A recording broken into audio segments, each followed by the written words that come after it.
प्रिय विद्यार्थियों, धाकड़ कॉन्सेप्ट की ऑनलाइन क्लासेस में आपका स्वागत है। पिछली क्लास में हमने राजस्थान आर्ट एंड कल्चर के टॉपिक टेस्ट नंबर 1 के तहत 40 क्वेश्चंस डिस्कस किए थे। अगली कड़ी में हम आपके लिए लेके आए हैं topic test number 2। Rajasthan art and culture का टॉपिक टेस्ट नंबर 2 आपके लिए हम लेके आए हैं। इसमें हमने राजस्थान के त्योहार, रीति रिवाज, प्रथाएं, वेशभूषा, आभूषण, हस्तकला, इन टॉपिक के जो है प्रश्न शामिल किए हैं। पिछली टेस्ट के बारे में आपके व्यूज बहुत ही बढ़िया थे, आपका रिस्पॉन्स अच्छा था। एक क्वारी थी और आपका एक डाउट था, बिल्कुल आपका डाउट वो सही था, क्योंकि उसमें जो है गुलाब खां का मकबरे की जगह उसको गुलाब खां का मकबरा जो लिखा गया था उसकी जगह ऑप्शन गजरा का मकबरा पढ़ा जावे। वो टाइपिंग मिस्टेक्स के कारण से गजरा के मकबरे की जगह गुलाब खां का मकबरा हो गया था। आपका बिल्कुल सही था उसमें कि गुलाब खां का मकबरा तो जोधपुर में है और गजरा का मकबरा जो है धौलपुर में है। तो इसलिए साथियों उस क्वेश्चन में आप जो है गुलाब खां के मकबरे की जगह गजरा का मकबरा ऑप्शन पढ़ें और उस तरह से मिलान करते हुए उसको जो है सही करें। अब हम चलते हैं इस टॉपिक टेस्ट के ऊपर। इस टॉपिक टेस्ट को हम डिस्कस करते हैं। ये है आपका topic test number 2, Rajasthan art and culture, और इसमें हमने जो टॉपिक लिए वो मैंने पहले आपके साथ डिस्कस किए। तो लीजिए आपका पहला प्रश्न है आपका कि कॉलम ए को कॉलम 2 से मिलाते हुए इन कूटों की सहायता से जो है आपका उत्तर चयन करना है। आपको कॉलम ए में आपके आभूषण दिए हुए हैं और कॉलम 2 में जो है अंग दिए हुए हैं।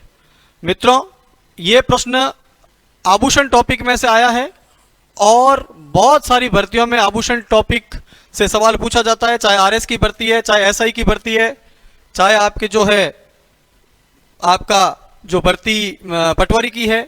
बहुत सारी जो है भर्तियों से ये सवाल आपके आता है। तो इसमें देखिए हम मिलान करेंगे। पहला आभूषण दिया हुआ है बजटी। बजटी जो है कहाँ पहनी जाती है, इन अंगों में से हमें चयन करना है। दूसरा आभूषण है अंग बंगड़ी, तीसरा है तगड़ी। आपको पता होगा ये आरएस में ये प्रश्न पूछा हुआ है, तगड़ी कहाँ पहनी जाती है। इसी तरह से राजस्थान सब इंस्पेक्टर भर्ती में पूछा गया था, चूड़ा नाम का आभूषण जो है कहाँ पहना जाता है। तो आभूषण में से जो है प्रश्न आता ही आता है। तो हम देखेंगे तो बजटी जो है, बजटी यहाँ पर गले में पहना जाता है हमारे यहाँ, तो गले का आभूषण है बजटी। इसी तरह से बंगड़ी जो है हाथ का आभूषण है और तगड़ी जो है कमर का आभूषण है और टीडी भलको जो है ललाट का आभूषण है। तो ये हमारा ऑप्शन का जो है कॉम्बिनेशन बना है DA। एक मिनट वापस से देखते हैं। बस्ती जो है बस्ती गले में, बंगड़ी जो है हाथ में और तगड़ी जो है कमर में, और इसी तरह से आपके टीडी भलको जो ललाट में, हाँ सी। तो ये बना आपका DABC ऑप्शन बना है। और हमें ये कॉम्बिनेशन DABC देखना है कहाँ पड़ा है। तो DABC हम देखते हैं यहाँ पर कॉम्बिनेशन जो है 4 नंबर में है। तो इस तरह से आपका जो है पहले प्रश्न का उत्तर हुआ साथियों 4। तो ये आभूषण से था और इसको हमने मिलान करते हुए ये आपका उत्तर निकला। अब आता है आपका दूसरा प्रश्न है, लीजिए प्रश्न नंबर 2। इसमें भी वही है, कॉलम ए को कॉलम 2 से मिलाते हुए निम्नलिखित कूटों की सहायता से अपने उत्तर का चयन कीजिए। तो साथियों ये जो प्रश्न आया है वो त्योहार में से टॉपिक में से आया है। मैं फिर आपको बता दूं, हम यहाँ पर राजस्थान कला संस्कृति विषय के कुछ प्रश्न पत्र, कुछ प्रश्नों को जो है डिस्कस कर रहे हैं, कुछ इंपॉर्टेंट प्रश्नों को डिस्कस कर रहे हैं। हमने इसको राजस्थान कला संस्कृति के विषय को टॉपिक वाइज लेने की प्रयास किया है। पहला हमने एक टॉपिक टेस्ट नंबर 1 हमने डिस्कस किया था और ये आज आपका हम टॉपिक टेस्ट नंबर 002 जो है डिस्कस कर रहे हैं। और 002 में हमने जो है राजस्थान के त्योहार, राजस्थान की वेशभूषा, राजस्थान के जो है आभूषण, राजस्थान के जो है रीति रिवाज, राजस्थान की प्रथाएं और राजस्थान की हस्तकला से संबंधित प्रश्नों को शामिल किया है और बहुत ही अच्छे प्रश्नों को शामिल किया है। पिछला पेपर भी आप लोगों के द्वारा खूब सराहना की गई थी। इस कारण से जो है आपके लिए हम ये दूसरा प्रश्न पत्र लेके आए हैं, टॉपिक टेस्ट नंबर 2 राजस्थान कला और संस्कृति। तो देखिए ये जो प्रश्न है वो आपके त्योहार टॉपिक में से आए हैं। देखिए ये इन बारे में भी जो है कई बार विभिन्न एग्जामों में प्रश्न पूछा गया है। जैसे आपने देखा होगा साथियों कि कई बार पूछा गया है तेजा दशमी कब आती है, यह सवाल खूब टाइम आया है। इसी तरह से एक प्रश्न बार बार पूछा जाता है करवा चौथ का त्योहार किस महीने में पड़ता है। या आपको देखा होगा कि तीज से रिलेटेड त्योहार खूब जो पूछे जाते हैं, छोटी तीज का त्योहार चाहे बड़ी तीज का त्योहार, ये जो सवाल पूछे जाते हैं। मित्रों, इस कॉम्बिनेशन का जो हमने यहाँ पर दिया है तरीका, इससे हमारा उद्देश्य यही है कि हम आपको एक प्रश्न के बहाने 4 प्रश्न याद करवाना चाहते हैं। एक प्रश्न के बहाने हम आपको 4 तरह के प्रश्न जो है सॉल्व कराना चाहते हैं और 4 तरह के प्रश्नों का जो हम आपको मटेरियल देना चाहते हैं। इसीलिए हमने इस तरह के जो है प्रश्न यहाँ पे लिए हैं। और ये प्रश्न नो डाउट बहुत बड़ी बड़ी भर्तियों में जो है आपका धैर्य और आपका प्रश्न सही करने के तरीके के बारे में भी जो है आपका एक तरह का पूर्व प्रैक्टिस होगी। तो देखिए यहाँ पर दिया हुआ है आंवला नवमी, भड़लिया नवमी, राम नवमी और महानवमी। आपने देखा होगा चारों त्योहार नवमी पर आधारित है, लेकिन अब हमें यह देखना है कि ये नवमी कौन सी नवमी किस महीने में आती है। तो साथियों, आंवला नवमी जो है कार्तिक महीने में आती है और भड़लिया नवमी जिसको सूनम भी कहते हैं, ये एक तरह से राजस्थान में अबूझ सावा है। भड़लिया नवमी जो है आपके राजस्थान में एक तरह से अबूझ सावे के रूप में जो है माना जाता है, अबूझ सावा है। राजस्थान में आखा तीज भी एक तरह का अबूझ सावा है और भड़लिया नवमी भी जो है जिसको सूनम कहा जाता है, ये भी एक अबूझ सावा है। और राम का जन्मदिन रामनवमी के रूप में मनाया जाता है। आपको पता ही वो चैत्र में आता है, तो भड़लिया नवमी आती है आषाढ़ में और चैत्र में आती है रामनवमी और महानवमी आपके जो है महानवमी आती है आपके आसोज में। तो इस तरह से हमारा जो ये कॉम्बिनेशन बना है आपके DCBA। और हमें ये देखना है साथियों कि DCBA किस में है। तो हमारे यहाँ पर ऑप्शन नंबर 1 में आपके DCBA है। तो इस तरह से आपके प्रश्न नंबर 2 का जो आंसर हो गया साथियों वो हो गया 1। लीजिए अगला प्रश्न प्रश्न नंबर 3। प्रश्न नंबर 3 में वही कॉलम 1 को कॉलम 2 से मिलान करते हुए इन कूटों की सहायता से हमें अपना उत्तर चुनना है। तो देखिए इस कॉलम में आपके शब्दावली दी हुई है और इस कॉलम में इसका क्या दिया हुआ है, अर्थ दिया हुआ है। मित्रों, ये जो शब्दावली है ये राजस्थान की जनजातियों की शब्दावली है। राजस्थान के अंदर भील, मीणा, गरासिया, सहरिया आदि जनजातियां निवास करती है। ये जनजातियां अपनी एक विशेष संस्कृति के लिए, अपने विशेष रीति रिवाजों के लिए जानी जाती है और इन जनजातियों की कुछ स्पेशल शब्दावली है जिसका एक विशेष अर्थ निकलता है। तो देखिए यहाँ पर ये शब्दावली है और इसका ये अर्थ है। तो हमें ये देखना है कि किस शब्दावली का अर्थ कौन सा होता है। तो सबसे पहले शब्द है खपटा, फिर है पंचा, फिर है फालू और फिर है कछाऊ। ऐसे प्रश्नों में एक और विशेषता ये भी होती है और एक फायदा ये भी होता है कि अगर हमें कोई भी 2 ऑप्शन अगर ढंग से आ रहे हैं तो हम कयास लगा सकते हैं, अनुमान लगा सकते हैं और हमारे नजदीक उत्तर तक हम पहुंच सकते हैं। तो देखिए कछाऊ, बहुत लोगों को पता होता है कि आदिवासियों में कछाऊ किसको कहा जाता है, घाघरे को कहा जाता है। और फालू क्या है, फालू साहब अंगोछा है। और पंचा क्या है, तो पंचा साहब आपके जो है धोती है।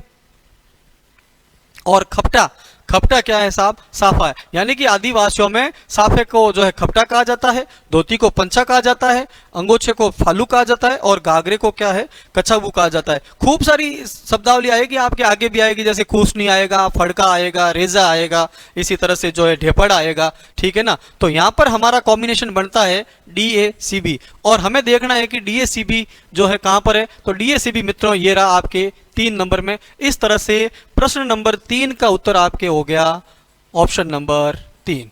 अगला प्रश्न नंबर 4 वही कॉलम 1 को कॉलम 2 से मिलाते हुए हमें प्रश्न जो है अपना उत्तर ढूंढना है। और इसमें देखिए ये रहे हस्तशिल्प उत्पाद और ये प्रसिद्ध स्थल जिसके लिए जो है वो उत्पाद जहाँ का प्रसिद्ध है।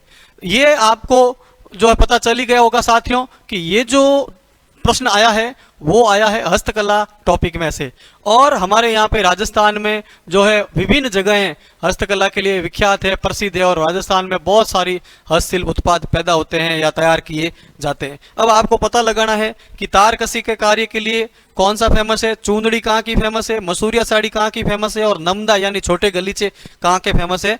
तो साथियों राजसमंद जिले का नाथद्वारा कस्बा जो है तारकसी के कार्य के लिए जाना जाता है।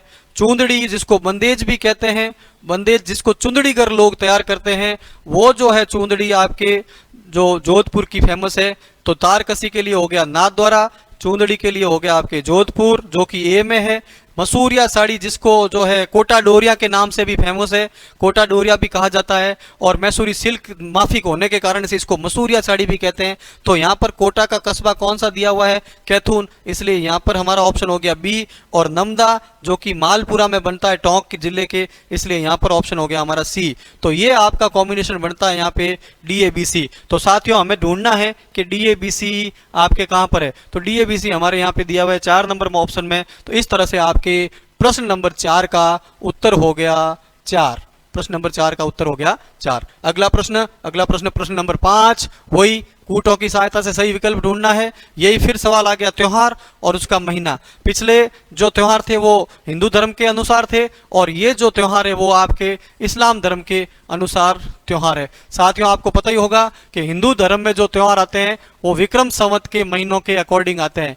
हिंदू धर्म के त्योहार विक्रम संवत के महीनों के अकॉर्डिंग, जिसके अंदर चैत्र से लेकर के फागुन तक जो है 12 महीने होते हैं, उसके अनुसार आते हैं। और इस्लाम धर्म के जो त्योहार है वो हिजरी संवत के अनुसार आते हैं, हिजरी संवत के अनुसार आते हैं। और हिजरी संवत में भी जो है 12 महीने होते हैं, मुहर्रम से लेकर के जिलकाद तक। तो इन 12 महीनों में से जो है कौन सा त्योहार किस महीने में आ रहा है? देखिए बहुत ही बढ़िया प्रश्न है ये, और यहाँ पर आपको थोड़ा बहुत कंफ्यूज करने का भी प्रयास किया गया इस प्रश्न के माध्यम से, कि आप थोड़ा बहुत इसमें जो कंफ्यूज हो, लेकिन अगर धैर्य के साथ कोई प्रश्न इसको सही करता है तो उसका उत्तर हमेशा सही निकलेगा। तो देखिए आपका आता है ईद उल फितर, जिसको मीठी ईद भी कहते हैं, सेवइयों वाली ईद भी कहते हैं, ईद उल फितर।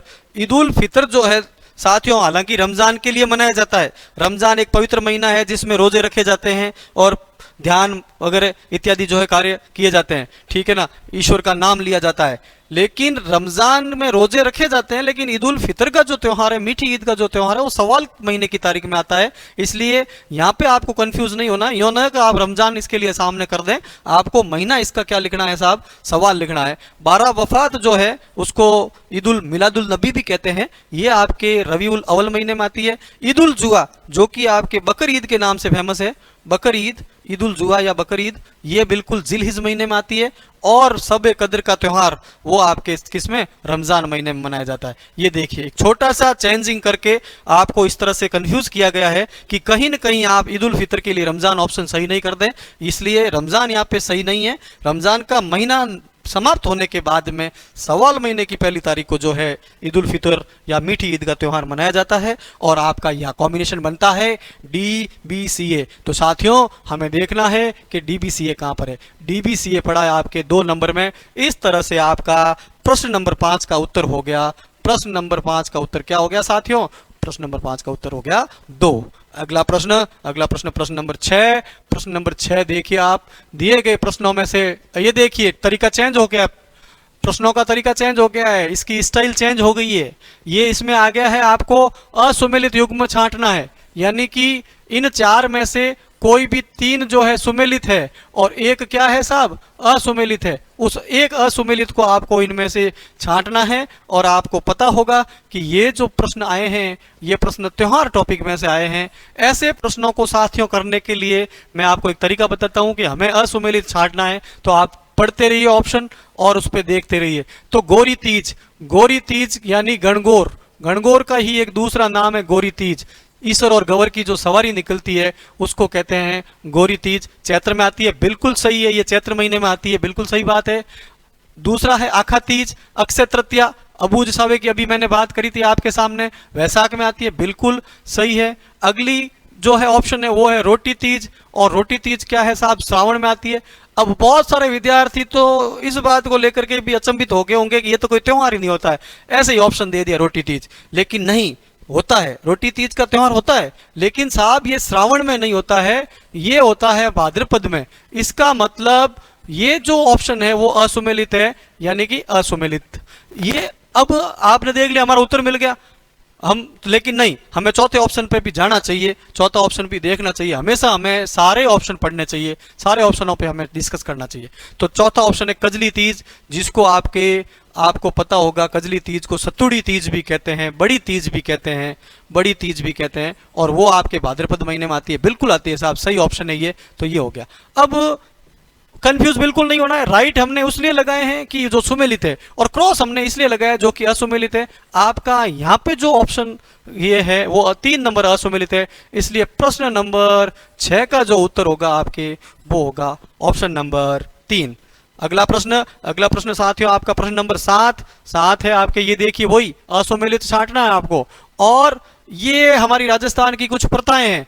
प्रथाएं भी कैसी, कुप्रथाएं हैं साहब, कुप्रथाएं हैं। राजस्थान में बहुत सारी जो है मध्यकाल में कुप्रथाएं प्रचलित थी, जैसे दास प्रथा, समाधि प्रथा, सती प्रथा, आपके जो है बाल विवाह, इस तरह की कई तरह की कुप्रथाएं प्रचलित थी। विभिन्न प्रकार के समाज सुधारकों ने, विभिन्न जो है धर्म सुधारकों ने और विभिन्न तरह के जो है अच्छे समाज सेवियों ने इन प्रथाओं पर रोक लगाने के लिए प्रयास किए थे। और ये वो प्रथाएं और किन जगहों पर सबसे पहले किन जगहों पर जो है प्रतिबंधित की गई, सबसे पहले कहां पर जिस पे रोक लगी, उनके बारे में ये बात है, उनके बारे में ये प्रश्न जो है पूछा गया है। तो आपको देखना है कि इसमें से कौन सा सही सुमेलित नहीं है। बात आती है कन्यावध, कन्याओं की छोटी उम्र में वध कर दिया जाता था, बिल्कुल कोटा के अंदर सबसे पहले इसके ऊपर रोक लगाई गई थी। त्याग प्रथा, मांगने वाली जातियां जो है मुंह मांगी डिमांड कर लेती थी, उस डिमांड को रोकने के लिए जोधपुर रियासत ने सबसे पहले इस प्रथा पर, और ज्यादातर ये प्रथा यहाँ पे ही प्रचलित थी मारवाड़ में, तो सबसे पहले जोधपुर रियासत ने जो है इस पर रोक लगाई थी। और जीते जी जो है गड्ढा खोद करके उसके अंदर अपने ध्यान मग्न कर करके अपने श्वास रोक करके जो है मृत्यु का वर्ण कर लेना, जिसको समाधि प्रथा नाम दिया गया था। ये समाधि प्रथा कैप्टन लुडलो के प्रयास से जो है जयपुर में रोक लगी थी, बिल्कुल ये भी जो है सुमेलित है। और अगली बात आती है डाकन प्रथा, महिलाओं के जो है डाकन घोषित करके उनके ऊपर तरह तरह के अत्याचार किए जाते थे। मेवाड़ साइड में ये प्रथा बहुत ज्यादा प्रचलित थी, मैं कहूंगा प्रथा ही नहीं, ये कुप्रथा बहुत ज्यादा प्रचलित थी मेवाड़ साइड में। और इसको जो है रोक लगाने के लिए सबसे पहले डूंगरपुर नहीं साहब, उदयपुर ने प्रयास किया था। ये देखिए मित्रों कितना बढ़िया मामला है, आपको यानी कि ऑप्शन का सही ऑप्शन भी आपको ढूंढना। इस तरह से आपके 5 प्रश्न तैयार हो रहे हैं। कन्यावध का कोटा का पता हो गया, त्याग प्रथा का जोधपुर का पता हो गया, समाधि प्रथा जयपुर पता हो गया, डाकन प्रथा डूंगरपुर गलत है, तो आपको सही क्या है, तो उदयपुर आपको पता लगाना, सही उदयपुर है। और डूंगरपुर में कुछ बात हुई तो वो भी आपको याद रखनी है। तो इस तरह से आपके एक के बहाने 5 प्रश्न यहाँ पर याद करवाए जा रहे हैं, बताए जा रहे हैं, सिखाए जा रहे हैं। अब आपको इसका उत्तर मिल ही गया होगा। प्रश्न नंबर 7 का उत्तर है आपके 4, क्योंकि डाकन प्रथा वाला विकल्प सही नहीं है। अगला प्रश्न नंबर 8, वही असुमेलित छांटिए, कौन सा एक असुमेलित नहीं है। देखिए आप, ये आ गए एक बार फिर कौन से टॉपिक में से सवाल, ये आ गए साहब आभूषण में से। आभूषण में से ये आपका सवाल आ गया, और यहाँ पर जो है ये तो है आभूषण, और ये पे दंग दिए हुए हैं अंग कि किस में ये पहने जाते हैं। नाम बड़ा अजीब है, आपको लग रहा होगा कि ये कोई आभूषण है क्या, नहीं बिल्कुल ये आभूषण है। और पाटीसूल्य नामक आभूषण कहाँ पहना जाता है साहब, कान में पहना जाता है। अगला आभूषण है नकलिया, नकलिया नामक आभूषण हाथ में पहना जाता है, बिल्कुल नहीं, मुझे यहाँ पर डाउट है, ये बिल्कुल ऑप्शन सही नहीं है, यहाँ पर ये गलत है। तो हमारा उत्तर तो मिल गया, लेकिन नहीं, हम आगे भी चलेंगे। खुगाली नाम का आभूषण गले में, बिल्कुल सही, और फोलरी नाम का आभूषण पैर में, बिल्कुल सही। तो हमारा उत्तर क्या हो गया, 2, क्योंकि नकलिया कहाँ का है भाई, हाथ का नहीं, नकलिया पैर का आभूषण है, इसलिए हम यहाँ पे उत्तर हमारा आ गया। प्रश्न नंबर 8 का उत्तर हो गया आपके 2। अगला प्रश्न नंबर 9, वही असुमेलित युग्म छांटना है। ये देखिए, ये इस प्रश्न में हमें ओढ़नियों के प्रकार बताए हुए हैं। देखो एक बार प्रश्न आया था लप्पा लप्पी किरण बांकड़ी क्या है, और बहुत जने जो है इसको नहीं कर पाए थे, वो भी इसी टॉपिक में से प्रश्न था। ये टॉपिक आया है आपके वेशभूषा में से प्रश्न आया है। कौन से टॉपिक में से आया है ये प्रश्न, वेशभूषा, राजस्थान की वेशभूषा, पोशाक, राजस्थान के वस्त्र परिधान में से ये जो टॉपिक आया, सवाल आया है। और यहाँ पे ओढ़नियों के प्रकार है, अलग अलग ओढ़नियों के अलग अलग नाम है। तो अविवाहित महिला जिस ओढ़नी को ओढ़ती है उसको कटकी कहते हैं। अगर आपने इस टॉपिक को ढंग से पढ़ा है तो आपके लिए बहुत ही सरल सवाल लगेगा, लेकिन आपने इस टॉपिक को ढंग से नहीं पढ़ा है तो ये प्रश्न आपके लिए बड़ा कठिन साबित हो सकता है। तो क्या अविवाहित महिलाओं की ओढ़नी कटकी कहते हैं, बिल्कुल साहब, अविवाहित महिलाएं जो ओढ़नी ओढ़ती है उसको क्या कहा जाता है, कटकी कहा जाता है। अगली ओढ़नी दुल्हन, दुल्हन की ओढ़नी बड़ी ही सुंदर ओढ़नी होती है, बड़ी फूल वाली ओढ़नी होती है, ऊपर तारे लगे हुए रहते हैं, बड़ा ही श्रृंगारित किया जाता है उसको, और लाल रंग की चुंदड़ी टाइप की ओढ़नी होती है, और उसका एक स्पेशल नाम है साहब, दुल्हन की ओढ़नी को एक स्पेशल नाम दिया गया है, पंवरी। कुछ ग्रामीण भाषा में उसको कई जगह जगह पर फूमड़ी भी कहा जाता है। नाम चेंज हो सकता है, मतलब अलग तरीके से आपको उसका नाम दे सकते हैं, लेकिन साहब वो सही है। पवरी क्या है? दुल्हन की ओढ़नी है। अगला है विधवा की ओढ़नी चीड़ का पोमचा, बिल्कुल। कत्थई रंग की, काले रंग की ओढ़नी जो होती है, कत्थई या काले रंग की जो ओढ़नी होती है जिसको विधवा स्त्री ओढ़ती है, उसको क्या कहते हैं साहब? चीड़ का पोमचा कहते हैं। बिल्कुल, ये भी ऑप्शन सही सुमेलित है। हमको क्या ढूंढना है? हमको ढूंढना है असुमेलित। हम 3 सुमेलित मिल गए। अब आप यूं नहीं कि टोरा ही लगा दोगे हाँ ये तो अब असुमेलित ही है, नहीं साहब, आपको ऑप्शन पढ़ना है। सदवा की ओढ़नी तिलका, नहीं साहब, ये ऑप्शन क्या है? गलत है। तिलका वो इस ओढ़नी है जिसको मुस्लिम औरतें ओढ़ती है। सदवा विधवा उसमें अलग अलग से कुछ भी नहीं दिया हुआ है। जो है सदवा की ओढ़नियों के लिए अलग से तिलका शब्दावली का प्रयोग नहीं किया जाता है, इसलिए जो है यहाँ पर ये आपका मिलान नहीं कर रहा है। इसलिए प्रश्न नंबर 9 का उत्तर हो गया आपके साथियों 4। अगला प्रश्न, प्रश्न नंबर 10। प्रश्न नंबर 10 हम करेंगे डिस्कस। दिए गए प्रश्नों में से वही क्या निकालना है साहब? असुमेलित निकालना है। ये देखिए हमारे हस्तशिल्प उत्पाद दिए हुए हैं। यहाँ पे क्या दिए हुए हैं साहब? हस्तशिल्प उत्पाद। राजस्थान के विभिन्न क्षेत्र, विभिन्न जगह बहुत अलग अलग तरह के हैंडीक्राफ्ट प्रोडक्शन के लिए, हैंडीक्राफ्ट प्रोडक्ट के लिए जाने जाते हैं। तो यहाँ पर बहुत सारी जो है ये आपके चादरों की, यानी कि बेड शीट्स की और सॉल्स की और दरियों की प्रिंट्स दी गई है, और आपको पता लगाना है कौन सी प्रिंट कहाँ की फेमस है। तो देखिए इन्होंने दिया है साहब अजरक प्रिंट बाड़मेर की प्रसिद्ध है, लेकिन इन्होंने क्या दे दिया साहब? हमने यहाँ पर जोधपुर दे दिया। तो जोधपुर यहाँ पे ऑप्शन क्या है? गलत है, क्योंकि अजरक प्रिंट कहाँ की प्रसिद्ध है साहब? बाड़मेर की। अजरक प्रिंट विद्यार्थियों बाड़मेर की प्रसिद्ध है। इंडिगो प्रिंट बालोतरा, बिल्कुल सही है। मलिर प्रिंट बाड़मेर, बिल्कुल सही है। और दाबू प्रिंट अकोला, बिल्कुल सही है। तो 3 ऑप्शन बिल्कुल सही सुमेलित किए हुए हैं, लेकिन अजरक प्रिंट जहां सामने बाड़मेर देना चाहिए था वहां दे दिया जोधपुर, इसलिए आपका ऑप्शन नंबर 1 असुमेलित है। और इस तरह से आपका प्रश्न नंबर 10 का उत्तर हो गया 1। विद्यार्थियों जो पढ़ते हैं, जिनको पढ़ने में रुचि है, जो मेहनत करना जानते हैं, जिनको सफलता लेनी है, क्योंकि मैंने कई बार कहा है मेहनत बराबर सफलता, मेहनत बराबर सफलता, लापरवाही बराबर पछतावा, लापरवाही बराबर पछतावा, और अवसर बार बार नहीं आते। इसलिए अवसर को चूको मत साथियों, और मेहनत करो, और मेहनत करके जो है जो सफलता आप लेना चाहते हो, जो सीट आप लेना चाहते हो, उसको लेने के लिए हमेशा प्रयासरत रहो। परिस्थितियां चाहे कैसी भी हो, हमें परिस्थितियों से हार नहीं माननी चाहिए, हमें परिस्थितियों के आगे घुटने नहीं टेकने चाहिए, हम परिस्थितियों के आगे जो है हमें आत्मसमर्पण नहीं करना चाहिए। परिस्थितियों से लोहा लेते हुए, संघर्ष करते हुए हमें हमारा जो मुकाम हासिल करना चाहिए। संघर्ष से जो मंजिल प्राप्त होती है साथियों, उसका आनंद कुछ अलग ही होता है। लीजिए आपके लिए हमारा प्रश्न, प्रश्न नंबर 11। प्रश्न नंबर 11 देखिए, फिर आ गया आपका प्रश्न, और कहां से आ गया? त्योहार से आ गया। आपने देखा होगा बहुत ही पेपर ब्लूप्रिंट आधारित है, ब्लूप्रिंट आधारित पेपर है। यहाँ पर आपको कॉम्बिनेशन के प्रश्न भी मिल रहे हैं, असुमेलित के प्रश्न मिल रहे हैं, छोटे प्रश्न भी मिल रहे हैं, कठिन प्रश्न भी मिल रहे हैं, सरल प्रश्न भी मिल रहे हैं। तो देखिए बहुत ही सरल प्रश्न है। बसंत पंचमी का त्योहार जिसके ऊपर सरस्वती की पूजा की जाती है, बसंत पंचमी, सरस्वती की पूजा, और पीले वस्त्र पहनने की जो है प्रथा है, और जगह जगह रंग बिरंगे फूल खिल जाते हैं। बहुत ही जो है मनोरम तरह का क्या कहते हैं त्योहार, और मनोरम तरह की ऋतु है आपकी ऋतु ये बसंत। बसंत पंचमी का त्योहार किस माह में आता है, ये सवाल पूछा गया है साथियों। आपको सभी महीने पढ़ने हैं। क्या आषाढ़ में आता है? नहीं। माघ में आता है? बिल्कुल हाँ। श्रावण में? अपने आप ही नहीं। कार्तिक? नहीं। तो आपका प्रश्न नंबर 11 का उत्तर हो गया साथियों 2। बसंत पंचमी का त्योहार किस महीने में आता है? माघ महीने में आता है। अगला प्रश्न, प्रश्न नंबर 12। प्रश्न नंबर 12 में क्या दिया है? ये देखिए कुछ शब्दावली दी है। क्या दी है साहब? शब्दावली। खाकसानुमा, चोखुलिया, दुपलिया क्या है? ये देखो कई बार आरपीएससी के द्वारा और आजकल राजस्थान अधीनस्थ चयन बोर्ड के द्वारा इस तरह से शब्दावली उठा के दे दी जाती है, जैसे लपालपी किरण बाकड़ी क्या है, जैसे कलीला दमना क्या है, जैसे जो है एक बार बाड़मेर जिले के कुछ गांव देख करके जो है पूछ लिया था कि ये क्या है। तो यही शब्दावली एक इस तरह से पूछी है कि खाकसा नुमा, चोखलिया, दुपलिया क्या है, ये क्या है साहब। तो आपको यहाँ पता लगाना कि ये टोपी है, कि पगड़ी है, कि साड़ी है, अंगरखी है। अगर आपने पढ़ रखा है तो आपका सीधा ऑप्शन सही होता है कि ये टोपी के प्रकार है। राजस्थान में टोपियों के विभिन्न प्रकारों को क्या नाम से पुकारा जाता था मध्यकाल में?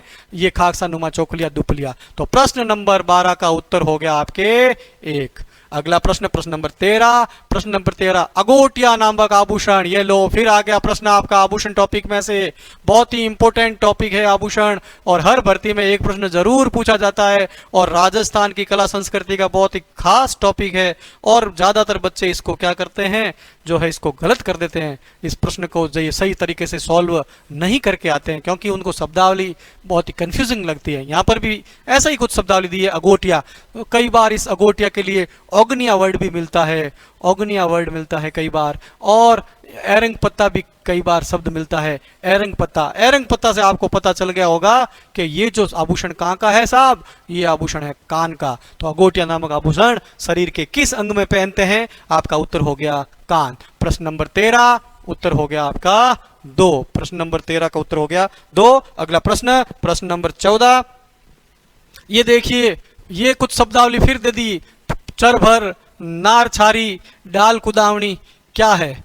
देखिए साथियों, हर व्यक्ति के जीवन में उसकी परंपराएं, उसके रीति रिवाज, उसकी कला संस्कृति बहुत ही महत्वपूर्ण स्थान रखती है। लेकिन आजकल संस्कृति बदलती जा रही है। लोग पाश्चात्य संस्कृति के पीछे भाग रहे हैं। लोग पाश्चात्य संस्कृति को अपनाने के लिए जो लालायित रहते हैं, और अपनी जो खुद की संस्कृति है उससे जो मुंह मोड़े बैठे हैं। इसलिए खुद की संस्कृति के बारे में ज्ञान कराने के लिए ये विषय अपने आप में बहुत महत्वपूर्ण है, और विद्यार्थियों को अपनी संस्कृति से जोड़े रखने के लिए ये विषय अपने आप में बहुत महत्वपूर्ण है। पुराने जमाने में बहुत सारे इंडोर गेम्स होते थे, बहुत सारे आउटडोर गेम्स होते थे। उन गेम्स से मानसिक, शारीरिक, साहसिक और जो है सभी तरह का संतुलित विकास होता था।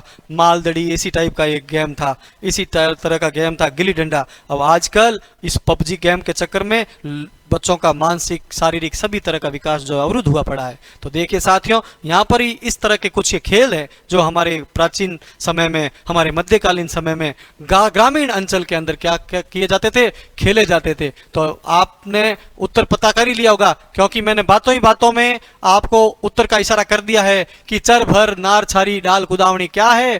कहाँ लिखा है साहब? ये ग्रामीण अंचल के खेल लिखा है 3 नंबर में। तो देखिए साथियों, आपका प्रश्न नंबर 14 का उत्तर क्या हो गया साहब? 3। तो ऐसी कुछ शब्दावली दे सकते हैं और आपको पूछ सकते हैं कि ये क्या है। हम चलेंगे अगले प्रश्न की तरफ। हमारा अगला प्रश्न, प्रश्न नंबर 15। प्रश्न नंबर 15 क्या पूछ रहा है? ये पूछ रहा है साहब, खूसनी नामक वस्त्र किस जनजाति में प्रचलित है? ये देखिए, जनजाति की फिर शब्दावली है, और एक स्पेशल जनजाति में एक वस्त्र पहना जाता है, और उस वस्त्र को अलग नाम से पुकारा जाता है, जिसका नाम है खूसनी। और ये किस में है साहब? ये है खूसनी कंजरों में प्रचलित है, कंजर जाति के अंदर जो है प्रचलित है। इसलिए हमारा उत्तर हो जाएगा 3 नंबर। प्रश्न नंबर 15 का उत्तर, प्रश्न नंबर 15 का उत्तर क्या हो गया? 3। खूसनी कहां पर प्रचलित है? कंजर जाति में प्रचलित है। अगला प्रश्न, प्रश्न नंबर 16। प्रश्न नंबर 16 फिर ये देखिए आ गया साहब, त्योहार टॉपिक में से प्रश्न आ गया। मैंने कहा ना कि बहुत सारे सवाल पूछे जाते हैं, तीज को लेकर के, चौथ को लेकर के, पंचमी को लेकर के, 11 को लेकर के। हमें ये पता होना चाहिए कौन सा त्योहार किस महीने में मनाया जाता है। तो यहाँ पर फिर पूछा है छोटी तीज का त्योहार कब मनाया जाता है। तो छोटी तीज बहुत ही फेमस त्योहार है, और साहब इसके लिए मैं आपको एक छोटा सा कोड दे देता हूं। आप हमेशा छोटी तीज के लिए ये स्मॉल से स्मॉल याद रखें। छोटी तीज के लिए आप याद रखें SS3। SS3 एक कोड है। इसको देखो, हम कोड को जब ओपन करेंगे तो क्या निकल के आएगा? ओपन करेंगे तो साहब निकल के आएगा S मतलब श्रावण, S मतलब शुक्ला, और तीज मतलब तृतीया। तो SS3 श्रावण शुक्ला तृतीया। सीधी सी बात है, श्रावण शुक्ला तृतीया किस ऑप्शन में है? श्रावण शुक्ला तृतीया चौथे नंबर ऑप्शन में है। तो ये देखिए हमारे प्रश्न नंबर 16 का उत्तर हो गया 4। कई बार विद्यार्थी बहुत जल्दबाजी करते हैं अपना उत्तर मिलान करने में, अपना उत्तर ढूंढने में, और वो यहीं अटक के रह जाते हैं। कुछ लोग यहाँ पर अटक के रह जाते हैं, श्रावण तो पता रहता है लेकिन वो यहीं कर देते हैं और तुरंत OMR में गोला भी कर देते हैं। नहीं साथियों, आपको अगर सफलता प्राप्त करनी है तो मैं फिर कहूंगा, आपको हर पेपर को, आप हर प्रश्न पत्र को धैर्य के साथ सॉल्व करें, धैर्य के साथ सॉल्व करें, सारे विकल्प पढ़ें, सारे विकल्प पढ़ें, और उचित विकल्प, सही विकल्प का चयन करने के बाद OMR में गोला करें। और अगर ऑनलाइन एग्जाम दे रहे हैं तो फिर आप क्लिक करें। तो आप जो है, कई बार हम गलती 4-5 प्रश्न इसी तरह से जो है गमा बैठते हैं, और हम सफलता से जो है दूर होकर के असफलता में चले जाते हैं। खैर, अगला प्रश्न, प्रश्न नंबर 17। प्रश्न नंबर 17 ये देखिए, फिर वेशभूषा में से आभूषण, वेशभूषा में से प्रश्न आ गया है। और क्या पूछ रहा है साहब प्रश्न नंबर 17? प्रश्न नंबर 17 ये कह रहा है कि कथोड़ी जनजाति की महिलाएं मराठी अंदाज में, कौन से अंदाज में साहब? मराठी अंदाज में। हमारे यहाँ पे कल्चर का क्या है, कॉम्बिनेशन है, मिक्सिंग है, एक संस्कृति दूसरी संस्कृति में क्या हो जाती है साहब, मिल जाती है। जब भी तो राजस्थान के अंदर आज साउथ के डिशेज यानी इडली, डोसा, उत्पम आदि बनाए जाते हैं। और नो डाउट साउथ में आप जाओगे तो कुछ घरों में दाल बाटी बनने लगी है। ये इसको कहते हैं कल्चर का, संस्कृति का आदान प्रदान। तो हमारे यहाँ पर एक जाति है कथोड़ी जाति, चूंकि ये कत्था इकट्ठा करती है, पेड़ों से कत्था इकट्ठा करती है। पान खाने के शौकीन लोगों को पता चल गया होगा कत्था क्या है। तो कत्था इकट्ठा करने वाली जाति जो कथोड़ी कहलाती है, उन जाति की महिलाएं मराठी अंदाज के अंदर क्या पहनती है साहब? एक साड़ी पहनती है। उस साड़ी का नाम क्या है ये पूछा है। या उस साड़ी को क्या कहते हैं ये पूछा है। क्या उस साड़ी को ताड़ना कहते हैं? नहीं साहब। क्या उस साड़ी को सिंदूरी कहते हैं? नहीं साहब। क्या उस साड़ी को कच्छाबू कहते हैं? नो। तो क्या कहते हैं? बिल्कुल फड़का। फड़का का अर्थ क्या है? फड़का का अर्थ है कथोड़ी जाति की महिलाएं मराठी अंदाज में जो साड़ी पहनती है उसका नाम है फड़का। तो लीजिए प्रश्न नंबर 17 और 17 का उत्तर हो गया आपका 4। हमारा अगला प्रश्न, प्रश्न नंबर 18। प्रश्न नंबर 18 ये देखिए, किस एक पर्व को कृषि पर्व भी कहते हैं? किस एक पर्व को कृषि पर्व भी कहते हैं? पिछले प्रश्न पत्र में एक प्रश्न था जो है त्योहारों की शुरुआत किससे होती है और त्योहारों का समापन किससे होता है। तब मैंने एक कहावत बताई थी, तीज त्योहारा बावड़ी ले डूबी गणगौर। तो तीजों से तो शुरुआत और गणगौर से समापन। लेकिन हम यहाँ पर ये नए पर्व की बात कर रहे हैं, एक अलग पर्व की बात करते हैं जो कि खेती के लिए जाना जाता है, अबूझ सावों के लिए जाना जाता है, कृषि कार्यों के लिए जाना जाता है। वो तीज कौन सी है, कौन सा पर्व है साहब? वो है आपका आखा तीज। वैशाख महीने का आखा तीज का त्योहार क्या माना जाता है? कृषि पर्व। प्रश्न नंबर 18, उत्तर नंबर 2। अगला प्रश्न, प्रश्न नंबर 19। ये देखिए, ये एक हस्तकला टॉपिक में से प्रश्न आया है।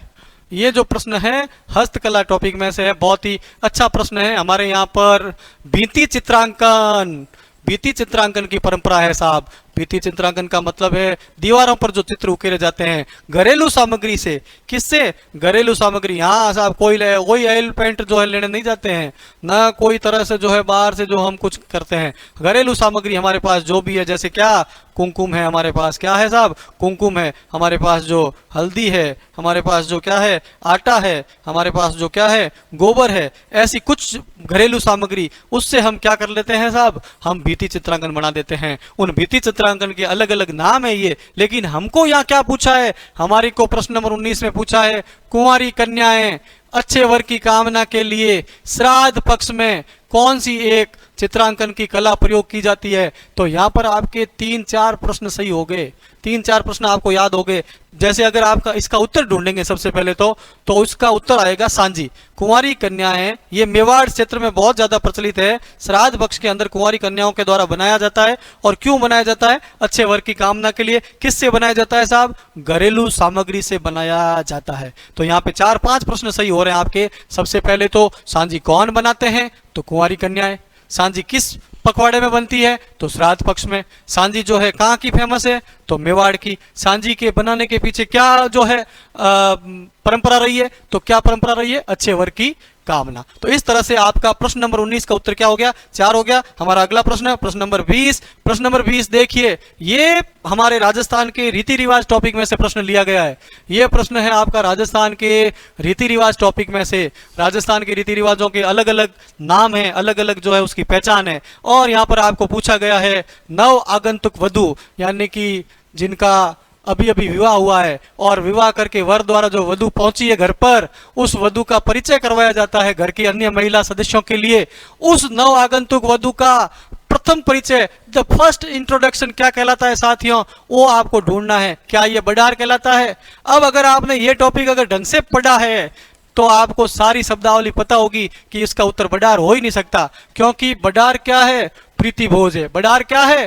स्मृति बोझ है तो ये ऑप्शन नहीं है। खोड़िया नहीं साहब, ये भी एक प्रकार का क्या है, रीति रिवाज है जो कि फेरों के समय किया जाता है, तो ये भी आपका ऑप्शन नहीं है। हथ बोलनो, yes this is the right option, हथ बोलनो। नव आगंतुक का प्रथम परिचय क्या कहलाता है? हथ बोलनो कहलाता है। और मधुपर्क ये एक तरह से सामेला होता है, उसी का एक नाम है मधुपर्क। तो आपका प्रश्न नंबर 20 का उत्तर क्या हो गया साहब?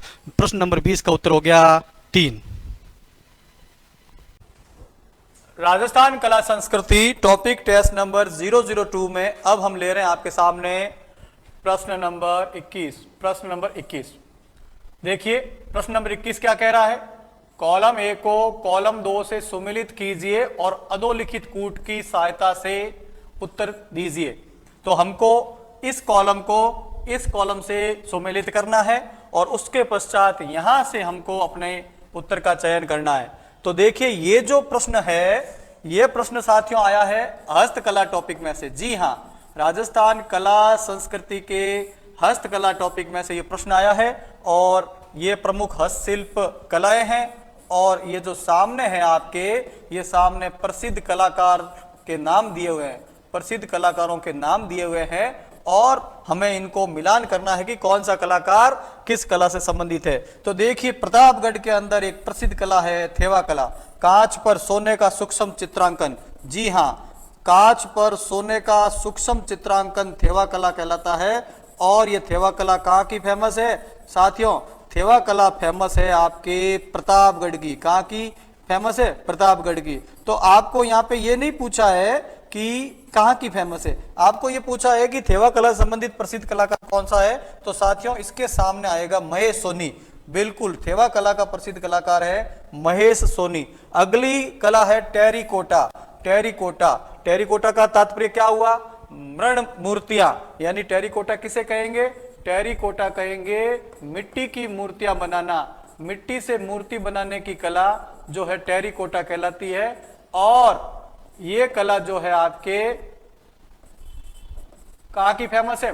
मोलेला की। मोलेला की फेमस है। लेकिन आपको यहाँ पे जो है ये पूछा है कि इसके प्रसिद्ध कलाकार कौन है। बिल्कुल सही, ये जो सी में खेमराज दिए हुए हैं, खेमराज टेरिकोटा के कलाकार है। अगली कला है आपकी फड़ पेंटिंग, कपड़े पर देवी देवताओं की कथाओं को चित्रित करना, फड़ पेंटिंग कहलाती है। और ये शाहपुरा भीलवाड़ा में बनती है और इसके प्रसिद्ध कलाकार है आपके श्रीलाल जोशी। और अगली जो कला है वो है बैरूपिया कला, जिसको बांड कला भी कहते हैं। बैरूपिया कला को जो है बांड कला भी कहा जाता है। और इसके प्रसिद्ध कलाकार आपके हैं जानकी लाल जी। बिल्कुल, और जानकी लाल जी को आपको पता होगा मंकी मैन भी कहा जाता है। मित्रों, मैं आपको एक बात फिर यहाँ पे समझाना चाहूंगा कि आप किसी भी टॉपिक को, जैसे ये टॉपिक है हस्तकला, फिर उसके अंदर सब टॉपिक है थेवा कला। आपने अगर कोई प्रश्न उठाया और उसमें थेवा कला शब्द आ गया है तो आप अपनी कॉपी के अंदर साथ साथ में जब नोट्स बनाते हैं तो उस थेवा कला का पूरा परिवार टच कर लीजिए।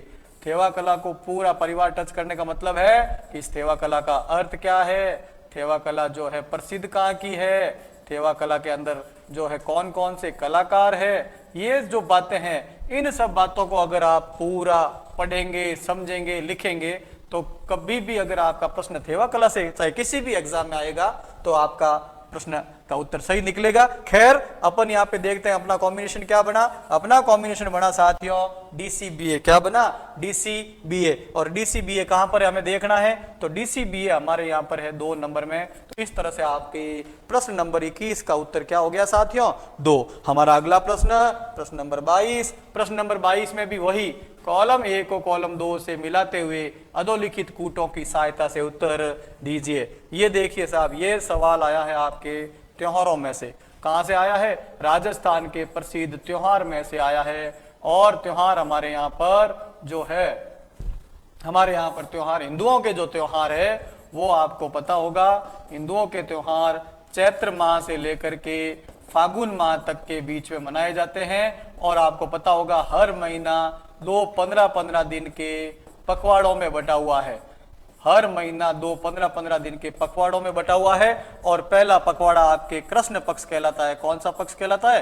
कृष्ण पक्ष। और इसी का जो है कई बार वदी भी बोला जाता है, इसको वदी भी कहते हैं। और दूसरा पखवाड़ा आपका क्या कहलाता है साहब, ये कहलाता है आपका शुक्ल पक्ष। क्या कहलाता है, शुक्ल पक्ष। और इसको क्या कहा जाता है साहब, इसको सुदी भी कहा जाता है। अब सुनिए, इस कृष्ण पक्ष का जो अंतिम दिन है, यानी कि अंतिम 15वां दिन वो अमावस है, जबकि सुदी का अंतिम दिन जो है क्या है, पूर्णिमा है। और एकम से 14 यानी कि चतुर्दशी तक तिथियां क्या है, सेम चलती है। तो लीजिए यहां पर अपन इस कॉलम को मिलाने की कोशिश करते हैं कि कौन सा त्योहार किस महीने में आता है। आपके सामने ये महीने हैं और यहां पर ये त्योहार दिए हुए हैं, हमें देखना है कि कौन सा त्योहार किस महीने में आता है। तो आपके सबसे पहला त्योहार है छोटी तीज। छोटी तीज हमने पहले भी आपको समझाया हुआ है कि छोटी तीज यानी कि SS3, छोटी तीज यानी कि SS3 यानी कि सावन शुक्ला तृतीया। और सावन शुक्ला तृतीया तो यह महीना देना है, महीना हो गया श्रावण, तो आपके C। करवा चौथ कार्तिक महीने के अंदर, करवा चौथ आपके महीना हो गया D। आखा तीज वैशाख महीने में हो गया A। आखा तीज को अक्षय तृतीया भी कहते हैं। और बच्छ बारस आपके महीना हो गया भाद्रपद। आपका कॉम्बिनेशन बन गया CDAB। क्या बन गया, CDAB। आपको देखना है CDAB कहां पर है, CDAB ये रहा साहब 4 नंबर में। तो इस तरह से प्रश्न नंबर 22 का उत्तर कौन सा हो गया, 4 हो गया। ये प्रश्न तिथियों से भी पूछा जा सकता था। आपको यहाँ महीना दिया है लेकिन यहाँ पर तिथि भी आ सकती थी। तो जब तिथि आती तो यहाँ पर आपके उत्तर होता वैशाख शुक्ला तीज, यहाँ पे होता भाद्रपद जो है बारस, भाद्रपद की कृष्ण पक्ष की बारस। और यहाँ पर आपके हो जाता श्रावण शुक्ला छोटी तीज, तो श्रावण शुक्ला तीज। और यहाँ पे हो जाता कार्तिक कृष्णा चौथ यानी कि KK4, कार्तिक कृष्णा चौथ। तो अगला प्रश्न हमारा प्रश्न नंबर 23। प्रश्न नंबर 23 आपके आ गया, कॉलम A को कॉलम 2 से मिलान कीजिए और निम्नलिखित कूटों की सहायता से क्या दीजिए, उत्तर दीजिए। ये देखिए आभूषण और अंग, यहाँ पे आभूषणों के नाम दिए हुए हैं, यहाँ पर वो किस अंग में पहने जाते हैं उन अंगों के नाम दिए हुए हैं। ये प्रश्न विविध परीक्षाओं में पूछा जाता है। कई परीक्षाओं में आभूषण का प्रश्न इसी रूप में आता है कि किस अंग में कौन सा आभूषण पहना जाता है। हमारा पहला ऑप्शन है मादलिया। हमें ढूंढना है मादलिया कहाँ पहना जाता है, बिल्कुल इसके सामने ही दिया हुआ है गले में। आपको देखा होगा देवी देवताओं के प्रतीक के रूप में लोग गले में कैप्सूल नुमा बनावट का, कैप्सूल जैसी बनावट का एक जो आभूषण पहनते हैं उसको कहते हैं मादलिया। आपने ये भी ध्यान रखा होगा कि देवी देवताओं के जो गले में फूल पहने जाते हैं, फूल ये कोई गजरे के फूल या गुलाब के फूल नहीं, सोने चांदी के फूल जो बने हुए रहते हैं, सोने चांदी की जो मूर्तियां बनी हुई रहती है छोटी छोटी, उन फूलों को नावा भी कहा जाता है। खैर हमें ये देखना है कि अगला आभूषण है हमारा अगोतिया। अगोतिया को कई जगह पर ओगनिया भी लिखा जाता है। और अगोतिया या ओगनिया आभूषण जो है किसका है साहब, कान का है। तो आपका यहाँ पे ऑप्शन हुआ A, यहाँ पे ऑप्शन हुआ B। अगला है टनका। टनका पैर का आभूषण है। और तगड़ी कहाँ पहनी जाती है, कर्णकती, करधनी, तगड़ी, कंदोरा आदि आभूषण कहाँ के हैं, ये आपके हैं कमर के। तो ये आपका बिल्कुल सामने ऑप्शन दिए हुए हैं, यानी कि मिलान करने की जरूरत ही नहीं है, बिल्कुल सामने ही इनके उत्तर दिए हुए हैं। और हमारा ऑप्शन बन गया ABCD। और ABCD किस कॉलम में दिया हुआ है, 3 में। तो आपका प्रश्न नंबर 23 का उत्तर हो गया आपके 3। अगला प्रश्न प्रश्न नंबर 24। प्रश्न नंबर 24 में आपके देखिए वही कॉलम A को कॉलम 2 से मिलाते हुए उत्तर दीजिए। यह है कॉलम 1। फिर सवाल आ गया आपका हस्तकला का और यहां पर दे दिया आपके केंद्र। मित्रों मैं फिर बता दूं, धाकड़ कॉन्सेप्ट की इस YouTube चैनल पर ऑनलाइन क्लासेस में आपका स्वागत है फिर से। और यहां पर हमने आपको 4-4 प्रश्नों के सेट दिए हैं और 4-4 प्रश्नों के माध्यम से हम आपको एक प्रश्न के अंदर 4-4 तरह के जो है तथ्य, 4-4 तरह के फैक्ट रटवाने की, याद करवाने की, समझाने की कोशिश कर रहे हैं। उम्मीद है ये टॉपिक टेस्ट की कक्षाएं आपको पसंद आ रही होगी और हम धीरे धीरे आपके लिए ऐसी कक्षाएं और लेकर के आएंगे ताकि आपको मजबूती से जो है आपका अध्ययन कर सकें। तो लीजिए ये है हस्तकला और ये है इसके केंद्र। उस्ता कला, ऊंट की खाल पर जो है चित्रकारी की जाती है, ऊंट की खाल से बनी हुई वस्तुओं पर जो चित्रकारी की जाती है वो उस्ता कला कहलाती है। हिसामुद्दीन उस्ता ने इसको फेमस किया था, हिसामुद्दीन उस्ता ने फेमस किया, इसीलिए इसका नाम क्या हो गया साहब, उस्ता कला हो गया। कई बार कुछ लोगों के नाम ही उस वस्तु का प्रोडक्ट हो जाते हैं। जैसे मैं एक आपको उदाहरण दूंगा कि ज्यादातर लोग क्या बोलते हैं साहब, टूथपेस्ट नहीं बोलते हैं, क्या बोलते हैं, कॉलगेट बोलते हैं। तो क्या ये प्रोडक्ट कॉलगेट है? नहीं, प्रोडक्ट कॉलगेट नहीं है, प्रोडक्ट का नाम तो टूथपेस्ट है, लेकिन कॉलगेट कंपनी ने इसको इतना फेमस कर दिया है, इतना फेमस कर दिया कि टूथपेस्ट का पर्याय क्या बन गया, कॉलगेट बन गया। लोग कहते हैं कॉलगेट दीजिए, जबकि Colgate is company, product is toothpaste. ठीक इसी तरह से मैं आपको समझाना चाहता हूं मित्रों, हिसामुद्दीन उस्ता, हिसामुद्दीन उस्ता ने इसको फेमस कर दिया। इसका नाम क्या हो गया? नाम हो गया उस्ता कला, जबकि इसका मेन नाम तो क्या है साहब? मेन नाम है मुनवत्ती की कला। किसकी कला? मुनवत्ती की कला। लेकिन हिसामुद्दीन उस्ता ने इसको प्रसिद्ध कर दिया। ये हो गया उस्ता कला, जो कि बीकानेर की फेमस है। लीजिए, आपके डी में पड़ा है बीकानेर। अगला है मीनाकारी, सोने चांदी के गहनों पर मीने का काम, ये आपके जयपुर की फेमस है। ये हो गया साहब सी। टेरिकोटा, वही जो पिछला हमने देखा था, मिट्टी की मूर्तियां बनाने की कला, मोलेला, मोलेला हो गया बी। और वही थेवा कला, सोने का सूक्ष्म चित्रांकन, हो गया आपके ए। हमारा कॉम्बिनेशन बना डीसीबीए। हमें यह देखना है कि डीसीबीए कहां पर है, तो साथियों डीसीबीए है 2 नंबर में। तो हमारा प्रश्न नंबर 24 का उत्तर हो गया 2। अगला प्रश्न हमारा कौन सा है? प्रश्न नंबर 25। प्रश्न नंबर 25 में वही कॉलम ए को कॉलम 2 से मिलाइए और उत्तर दीजिए।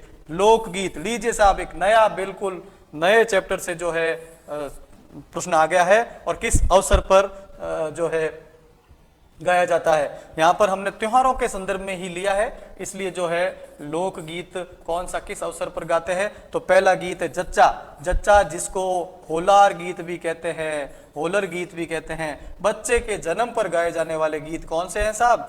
जच्चा गीत। आपने सुना होगा कई बार जो है महिलाओं की तबीयत पूछने ऐसे कहते हैं साहब, जच्चा बच्चा कैसे है, यानी कि जच्चा और बच्चा। तो जच्चा गीत जो है जन्मोत्सव पर गाए जाते हैं। सीटने, ये एक प्रकार के गाली गीत है। जी हाँ, गाली गीत है, जो कि दूल्हा जब तोरण पर आता है तो दुल्हन पक्ष की औरतों द्वारा गाया जाता है, और ये विवाह के अवसर पर गाया जाने वाला गीत है। तो आपका ऑप्शन हो गया डी, घूमर गीत, हमारा बहुत ही फेमस, और ये जो है राज्य भर में फेमस है और विभिन्न अवसरों पर गाया जाता है, विशेष पर्वों पर गाया जाता है। तो ये आपका घूमर, आप ध्यान रखना, घूमर गीत भी है और साहब घूमर क्या है? नृत्य भी है।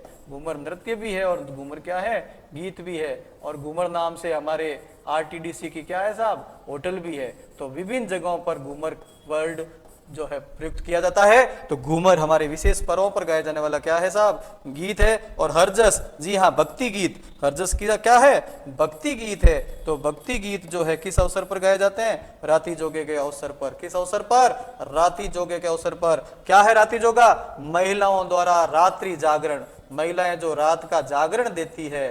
जी हाँ, राजस्थान की कला और संस्कृति में अलग अलग शब्दों के लिए, अलग अलग जो है अवसरों के लिए अलग अलग शब्द है। यही रात्रि जागरण अगर रामदेव जी का दिया जाता है तो आपको पता होगा रामदेव जी का रात्रि जागरण क्या कहलाता है? जम्मा कहलाता है। तो रात्रि जागरण, महिलाओं का रात्रि जागरण क्या कहलाएगा? राती जोगा। अपना यहाँ पर कॉम्बिनेशन जो है क्या हो गया? कॉम्बिनेशन हो गया साहब सी डी ए बी। तो हमें देखना है सी डी ए बी कहां पर है? सी डी ए बी है साहब 4 नंबर में। तो प्रश्न नंबर 25 का आपके उत्तर हो गया 4। अगला प्रश्न नंबर 26। ये देखिए, अब आपको ये प्रश्न की स्टाइल अलग मिल रही है। इतने देर तक तो आपको सुमेलित करना था, लेकिन यहाँ पर आपके 4 दिए हुए फैक्ट, और उसमें से एक क्या है? सुमेलित नहीं है। 3 क्या है? सुमेलित है। 1 क्या है? सुमेलित नहीं है। आपको छांटना क्या है? छांटना वो है जो सुमेलित नहीं है। तो लीजिए प्रश्न नंबर 26। प्रश्न नंबर 26 में विवाह के प्रकार दिए हुए हैं। ये टॉपिक विवाह के प्रकार दिए हुए हैं। हमारे यहाँ पर पुराने जमाने में, मध्यकाल में 8 प्रकार के विवाह प्रचलित थे। 4 अच्छे विवाह थे, 4 बुरे प्रकार के विवाह थे। तो ये विवाह दिए हुए, विवाह के प्रकार दिए हुए हैं। आपको ये देखना है कि वो विवाह के प्रकार के सामने जो तथ्य दिया हुआ है क्या उससे मैच कर रहा है या नहीं कर रहा है। तो देखिए, ब्रह्म विवाह, ब्राह्मण के साथ कन्या का विवाह, बिल्कुल नहीं, ये गलत तथ्य है। ब्रह्म विवाह ब्राह्मण के साथ कन्या का विवाह नहीं है। ब्रह्म विवाह जो है आपके सुयोग्य जो है ना, सुयोग्य वर के साथ शादी है, ब्राह्मण के साथ विवाह नहीं है। सुयोग्य वर, कहीं उल्लेख नहीं है कि ब्राह्मण होना चाहिए। सुयोग्य वर होना चाहिए। अच्छे वर के साथ कन्या का पिता विवाह करता था अपनी जो है कन्या का, उसको कहते हैं ब्रह्म विवाह। अगला है आर्ष विवाह। आर्ष विवाह कन्या का पिता गोधन देकर के शादी करता था, बिल्कुल सही बात है। अगला है राक्षस विवाह, कन्या का अपहरण करके, मैरिज बाय किडनैपिंग, यस बिल्कुल ये राक्षस विवाह, इसका ऑप्शन सही है। देव विवाह, यज्ञ करने आने वाले पुरोहित के साथ विवाह, बिल्कुल सही है। तो 3 हमारे सही है, एक ऑप्शन ये गलत है। तो प्रश्न नंबर 26 का आपके उत्तर हो गया 1। कई बार देखिए नाम भले ही ब्रह्म है लेकिन ब्राह्मण के साथ नहीं है, नाम भले ही देव है लेकिन देवता के साथ नहीं है, आपको कंफ्यूज बिल्कुल नहीं होना है। तो साथियों ये ऐसे जो प्रश्न हैं, ऐसे प्रश्न वही विद्यार्थी सही कर सकता है जिसने गहन अध्ययन किया हो, बहुत ही जो है विस्तृत पढ़ाई पढ़ी हो और बहुत ही धैर्य के साथ उसने जो है समझ के अपने तथ्यों को क्लियर किया हो, कंफ्यूजन को दूर किया हो, तो वो विद्यार्थी अपने प्रश्नों को सही कर सकता है। हमारा अगला प्रश्न आपका है प्रश्न नंबर 27। प्रश्न नंबर 27 वही एक बात, कौन सा सुमेलित नहीं है। ये देखिए त्योहार है और ये जो है त्योहार किस तिथि को आते हैं, वो सामने तिथि है देव शयनी 11। ये देखिए विभिन्न प्रकार की 11 दी हुई है आपके, तो देव शयनी 11 आषाढ़ शुक्ला एकादशी, बिल्कुल सही है भाई, बिल्कुल सही है। क्योंकि जो है आषाढ़ से लेकर के कार्तिक तक पूरा टाइम चातुर्मास कहलाता है। क्या कहलाता है? चातुर्मास। और इस चौमासा भी कहते हैं, क्या कहते हैं इसको? चौमासा भी कहते हैं। इस दौरान कुछ भी जो है रात्रि भोजन वर्जित होता है और लोग माइग्रेशन यानी कि इधर से उधर विहार जो है करते नहीं है, ये अपने साधु संत लोग, तो इसको कहते हैं चातुर्मास। कहते हैं कि मांगलिक कार्यक्रम भी इस चातुर्मास के दौरान जो है रोक लग जाती है। तो आषाढ़ शुक्ला एकादशी देव शयनी 11 के रूप में प्रसिद्ध है, बिल्कुल सही। देव झूलनी 11 जो है ठाकुर जी को झुलाने की 11 सरोवर में, वो है आपके भाद्रपद शुक्ला एकादशी, बिल्कुल सही। निर्जला 11, निर्जला 11 सावन शुक्ला एकादशी, नहीं, ये जो तथ्य गलत है, क्योंकि निर्जला एकादश श्रावण में नहीं, कब आती है? ज्येष्ठ में आती है। कब आती है साहब? ज्येष्ठ के अंदर, ज्येष्ठ महीने में आती है, श्रावण में नहीं आती है। ये देखिए मित्रों, इस प्रश्न के माध्यम से आपको 5 फैक्ट याद करवाए जा रहे हैं, तथ्य याद किया जा रहे हैं, 5 तथ्य। कैसे 5 तथ्य? कि 4 तो ये दिए हुए हैं और एक जो गलत हो रहा है वो सही क्या है और इसके अंदर कौन सा जो वापस सही होगा। तो इस तरह से 5 तथ्य आपको याद करवाए जा रहे हैं या समझाए जा रहे हैं। अगली है देव उठनी 11, ये देखते हैं देवता यहाँ सोए थे और देवता यहाँ उठ रहे हैं वापस, कौन सी है? कार्तिक शुक्ल एकादशी, बिल्कुल सही। मैंने कहा ना आपको, आषाढ़ से लेकर के कार्तिक तक देवता सो गए, वापस देवता उठ गए। ये जो 4 महीने का पीरियड है ये कहलाता है चौमासा। यहाँ पे आपका उत्तर हो गया 3। प्रश्न नंबर 27 का उत्तर 3। प्रश्न नंबर 28 कौन सा एक सम्मिलित नहीं है? वही, ये देखिए, ये आया है आपके जो है रीति रिवाज टॉपिक में से, राजस्थान कला संस्कृति के रीति रिवाज टॉपिक में से। मित्रों मैं फिर आपको कह दूं, आप एक राजस्थान की भर्तियों के लिए, चाहे पटवारी है, चाहे कांस्टेबल है, चाहे ग्राम सेवक है, चाहे सब इंस्पेक्टर है, चाहे एसआई है, राजस्थान से रिलेटेड भर्तियों के लिए आप एक महत्वपूर्ण विषय पढ़ रहे हैं और इस विषय का नाम है राजस्थान कला संस्कृति। इस विषय के तहत हमने आपको टॉपिक टेस्ट के माध्यम से कुछ प्रश्नों को हल कराने के लिए आपके लिए टेस्ट पेपर अवेलेबल कराए हैं। हमने पहले एक पेपर डिस्कस किया था, उसका नाम था टॉपिक टेस्ट नंबर 001। हम उसमें आपके लोक देवता, लोक देवियां, आपके जो है लोक संत और मेले आदि टॉपिक लेके आए थे उसमें। अगला आज जो अपन डिस्कस कर रहे हैं, ये डिस्कस कर रहे हैं टॉपिक टेस्ट नंबर 002 और इसमें हम राजस्थान कला संस्कृति के त्योहार, रीति रिवाज, वेशभूषा, आभूषण और हस्तकला संबंधित विषयों के या टॉपिक के प्रश्न लेकर के आपके सामने जो है रख रहे हैं। हम अगला एक और टेस्ट आपके लिए प्रस्तुत करेंगे जल्दी ही, उसका नंबर होगा टॉपिक टेस्ट नंबर 003 और उसमें हम राजस्थान कला संस्कृति के बाकी बचे हुए जो टॉपिक है वो लेकर के आपके सामने आएंगे। लेकिन उससे पहले हमारा प्रश्न नंबर 28, प्रश्न नंबर 28 आपको क्या कह रहा है? ये कह रहा है रीति रिवाज में से कहते हैं कि कौन सा संस्कार कब किया जाता है? आपको पता होगा संस्कारों की कुल संख्या कितनी है? 16 है। तो अब हाँ, पुष्पवंत संस्कार, गर्भवत शिशु के बौद्धिक और मानसिक विकास के लिए पुष्पवंत संस्कार बिल्कुल सही है। ये गर्भवती महिलाओं के लिए जो है उस समय जब बच्चा गर्भ में होता है तो उस टाइम किया जाता है और ये बौद्धिक और मानसिक विकास के लिए संस्कार होता है, उसका नाम है पुष्पवंत संस्कार। निष्क्रमण संस्कार नवजात शिशु का नामकरण रखने के लिए? नहीं, बिल्कुल गलत तथ्य है ये। निष्क्रमण संस्कार नवजात शिशु का नामकरण के लिए नहीं है। नामकरण का जो संस्कार है उसका तो नाम ही वही है, नामकरण संस्कार। निष्क्रमण तो है बच्चा पहली बार दहलीज पार करता है, घर की जो है दहलीज से बाहर निकाला जाता है उसको, बच्चे को, उस समय जो संस्कार किया जाता है। निष्क्रमण अपने आप नाम में स्पष्ट है, निष्क्रमण तो दहलीज से जब बच्चा बाहर निकलता है उसका संस्कार है निष्क्रमण। यहाँ पर ये आपका ऑप्शन क्या हो गया? गलत हो गया। समावर्तन संस्कार बिल्कुल विद्यार्थी की शिक्षा समाप्ति पर किया जाने वाला, बिल्कुल सही है। आपने देखा होगा कि एक संस्कार होता था यज्ञोपवीत संस्कार। कौन सा संस्कार होता था साहब? मुंडन और कर्ण भेद के बाद में 10 नंबर पर संस्कार का नाम है यज्ञोपवीत, जिसको उपनयन भी कहते हैं। क्या कहते हैं? उपनयन, या इसको जनेऊ संस्कार भी कहते हैं। जनरली ब्राह्मण बच्चे के लिए ये 8 वर्ष में संपन्न किया जाता था। ब्राह्मण बच्चे के लिए 8 वर्ष में संपन्न होता था, और क्षत्रिय बच्चे के लिए ये जो है 10 वर्ष में संपन्न होता था, 10 वर्ष की आयु पर। और वैश्य बच्चे के लिए आपके ये 11 वर्ष की आयु पर क्या होता था साहब? संपन्न होता था। कौन सा संस्कार? यज्ञोपवीत संस्कार। और इस संस्कार के पश्चात बच्चा जाता था गुरुकुल में। कहाँ जाता था? गुरुकुल में। और गुरुकुल के अंदर वो क्या करता था? विद्या अर्जन करता था। क्या करता था? विद्या अर्जन। विद्या अर्जन करने के पश्चात 25 वर्ष की आयु में, 25 वर्ष की आयु में बच्चा वहां पे स्नातक की डिग्री प्राप्त करता था, जिसको स्नातक कहते थे। और वहां से बच्चा गुरुकुल से क्या लेता था साहब? विदाई लेता था।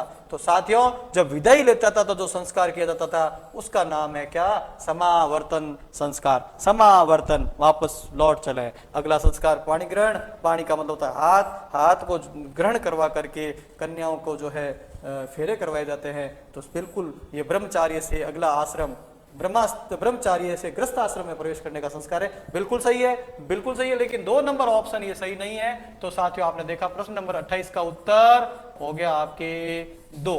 अगला प्रश्न, प्रश्न नंबर 29। प्रश्न नंबर 29 क्या कह रहा है? वही, कौन सा एक सम्मिलित नहीं है? देखिए, ये ओढ़नियों के प्रकार है, और कौन सी ओढ़नियां किस टाइम ओढ़ी जाती है उसका जो है टाइम दिया हुआ है। हमारे यहाँ पे राजस्थान में अलग अलग मौकों पर, अलग अलग त्योहारों पर, अलग अलग अवसरों पर विभिन्न प्रकार की अलग अलग ओढ़नियां ओढ़ने का रिवाज है। तो देखिए, लहरिया ओढ़नी, हाँ जी, ऐसी ओढ़नी जिसमें लहर लहर चलती है, ऐसी ओढ़नी जिसमें लहर लहर चलती है, लहर लहर की डिजाइन चलती है, उसको कहते हैं लहरिया ओढ़नी। कब है साहब? श्रावण में। बिल्कुल सही है। और फागणिया ओढ़नी, सफेद रंग की ओढ़नी जिस पर लाल लाल लड्डू की डिजाइन बनी हुई है, आंगन जिसका सफेद है, बॉर्डर जिसका लाल है, और उसके ऊपर लाल लाल लड्डू की डिजाइन बनी हुई है, उस ओढ़नी का नाम है क्या है साहब? ओढ़नी फागनिया। यस, होली के अवसर पर। बिल्कुल सही है, फागुन महीने में होली आती है, और होली के अवसर पर अगली ओढ़नी मोठना ओढ़नी, विवाह के टाइम पर, और जो है बिल्कुल विवाह के टाइम पर ओढ़नी ओढ़ते हैं। मोठना ओढ़नी की डिजाइन चौकोर होती है, यानी कि दोनों तरफ लहर चलती है। ऐसी लहर जो है काटती हुई चले, डिजाइन ऐसी बन जाए कि लहर काटती हुई चले, उस ओढ़नियों का नाम है मोठला ओढ़नी, और ये विवाह के टाइम पर है।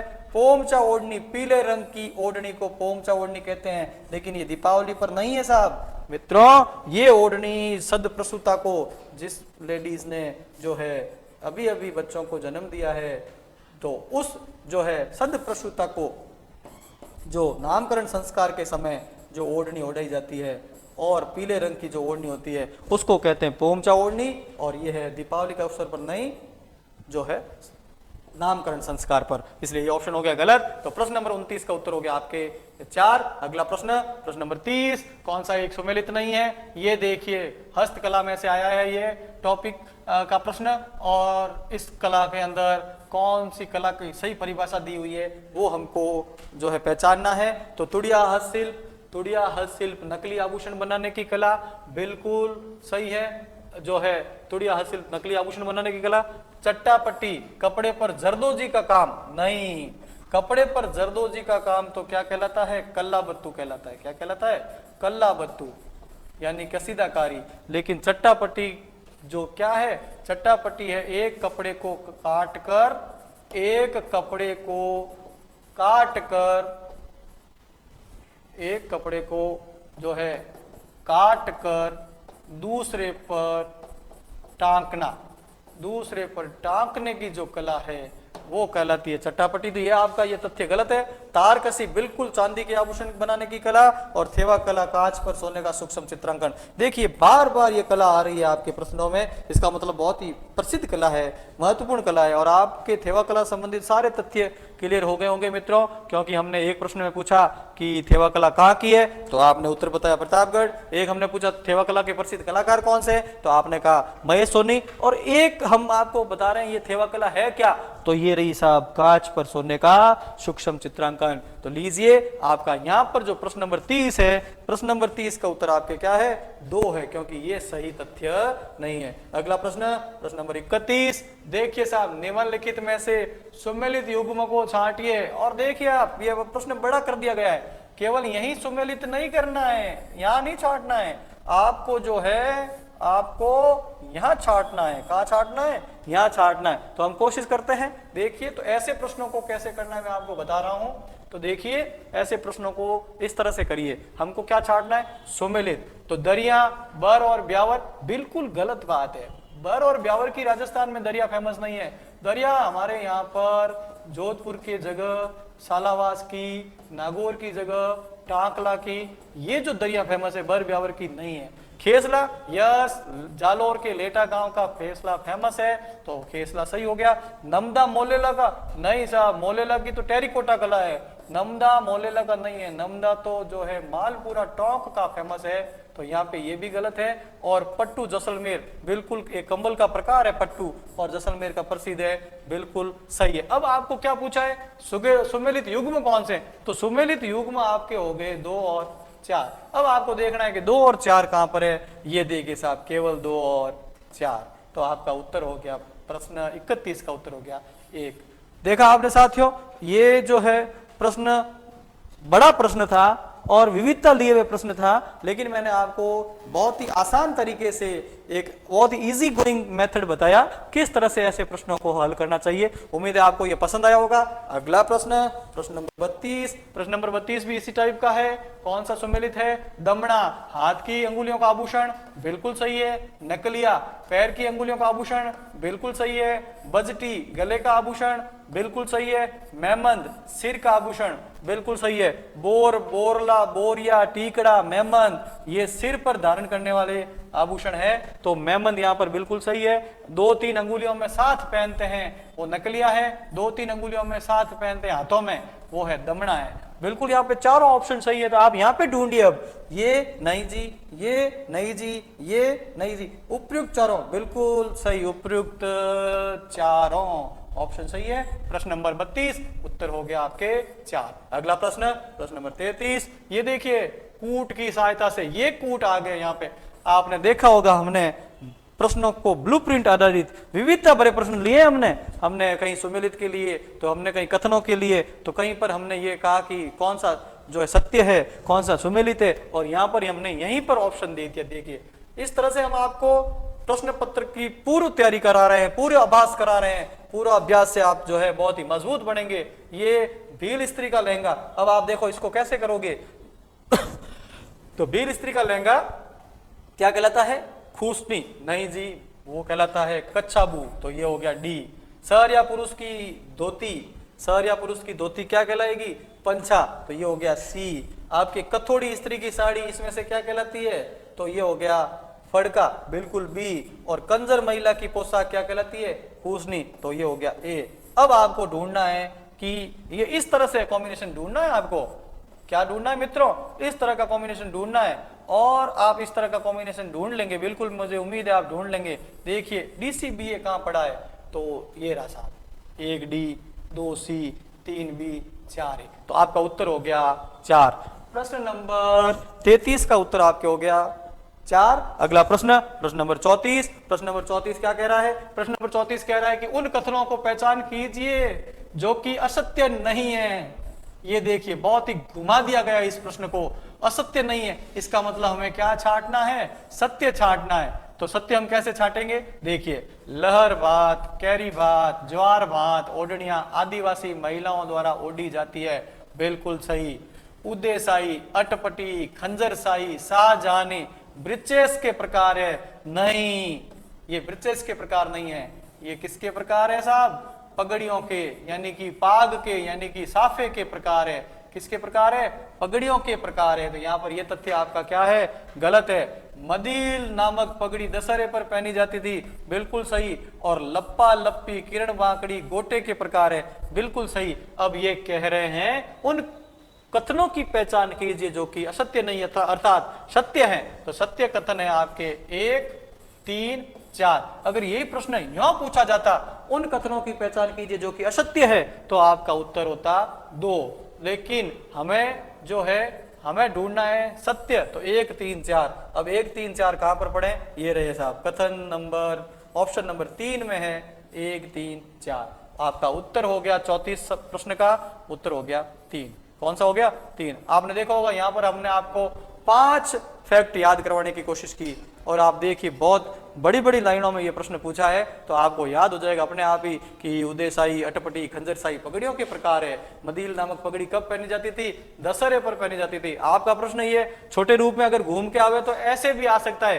कैसे? कि दशहरे पर जो पगड़ी पहनी जाती थी उसको क्या कहते हैं? तो वहां पर कितने भी ऑप्शन हो, लेकिन हमारा उत्तर किस पे राइट होना चाहिए? मदील पर, क्योंकि मदील जो पगड़ी है कब है? दशहरे पर। खैर, अगला प्रश्न हमारा 35 नंबर। क्योंकि मैं एक और बात आपको बता देना चाहता हूं मित्रों, इस टेस्ट के जो डिस्कशन में हमारा लिमिटेशंस है, बहुत लंबा भी हम नहीं कर सकते। बाकी हर प्रश्न पर जो है 5-5 मिनट 4-4 मिनट की जो है वक्तव्य देने का मटेरियल होता है हमारे पास। लेकिन चूंकि एक जो है एक लेक्चर की एक रिकॉर्डिंग की आपकी लिमिटेशंस होती है, इसलिए हम यहाँ पर थोड़े थोड़े डिस्कशन कर रहे हैं। हमारा प्रश्न वो है 35 नंबर प्रश्न। 35 नंबर में से असत्य नहीं है, वही सत्य ढूंढना है। कुंवारी जान के जीवन को जब भोजन, ये देखिए ये जो है विवाह के रीति रिवाज से संबंधित प्रश्न आए हैं। तो कुंवारी जान के जीवन को बडार कहते हैं। क्या कहते हैं? बडार नहीं, बिल्कुल ये तथ्य गलत है। देखिए आप यहां पर हमने आपको 2 तथ्य करेक्ट करे,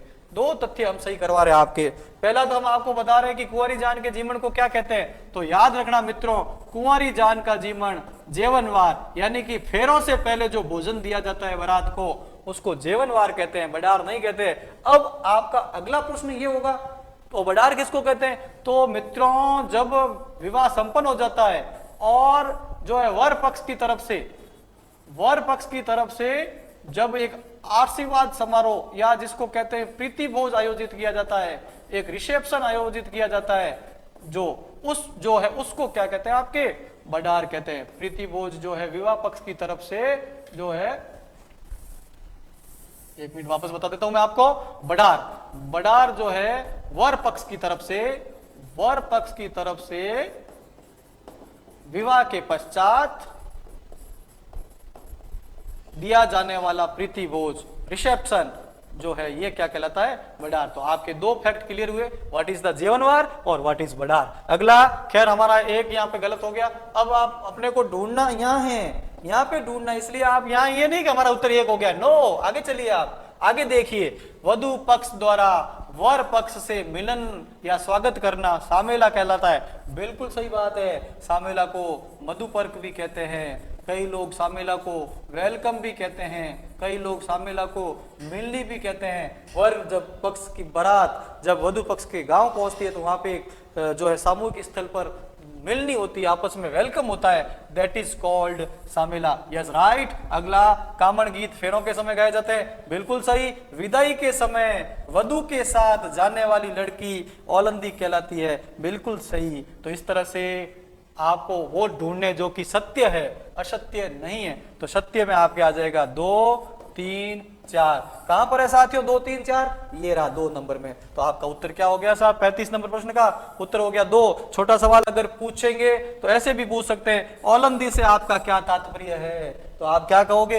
आप कहोगे साहब विदाई के समय वधु के साथ जो लड़की साथ जाती है वो औलंदी कहलाती है। आपका प्रश्न ऐसे भी बन सकता है, विदाई के समय वधु के साथ जाने वाली लड़की को कहा जाता है, और 4 ऑप्शन दे देंगे, आपका उत्तर होगा औलंदी। अगला प्रश्न, प्रश्न नंबर 36। प्रश्न नंबर 36 महिलाओं द्वारा, ये देखिए बिल्कुल सिंपल से प्रश्न आ गए हैं, छोटे प्रश्न आ गए हैं बिल्कुल, जिसमें से जो है 4 ऑप्शन है और अपने को 1 ढूंढना है। बहुत ही छोटे प्रश्न है, क्योंकि सभी तरह का सामग्री जो है रखनी पड़ती है, भारी भी, मीडियम भी और हल्की भी।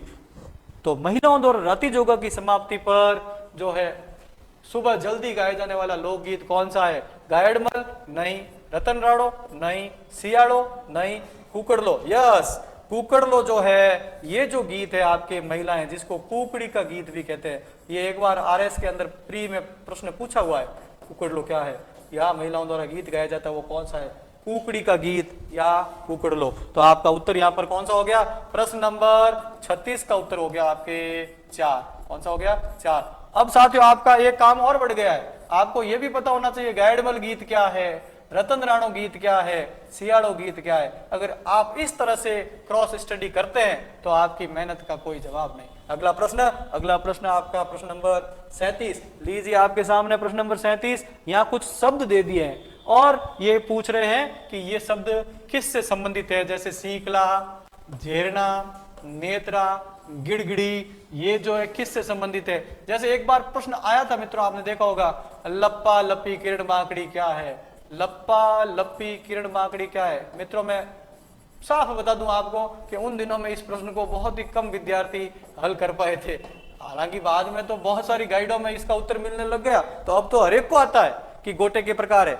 तो इसी तरह से ये भी एक प्रश्न है कि सीकला, झेरना, नेत्रा, गिड़गिड़ी क्या है, ये बैलगाड़ी से संबंधित है, नहीं, पूजा सामग्री से नहीं, दही बिलोने से, बिल्कुल सही। दही बिलोने के लिए जो जितनी तरह के जो है डोरी है, वो मथनी है, वो जो काम में ली जाती है, उन सब के अंदर जो ये सामग्री काम लेते हैं, इसलिए ये किससे संबंधित है, दही बिलोने से। हमारा अगला प्रश्न, प्रश्न नंबर 38। मध्यकालीन राजस्थान में प्रचलित एक प्रथा जिसके तहत योद्धाओं द्वारा पराजय की स्थिति में शत्रु पर प्रहार करते हुए स्वयं वीर गति को प्राप्त होने जाते थे, उस प्रथा का क्या नाम है। यह प्रश्न आपके आया है प्रथाओं में से, राजस्थान के रीति रिवाज और प्रथाओं में से यह प्रश्न आया है।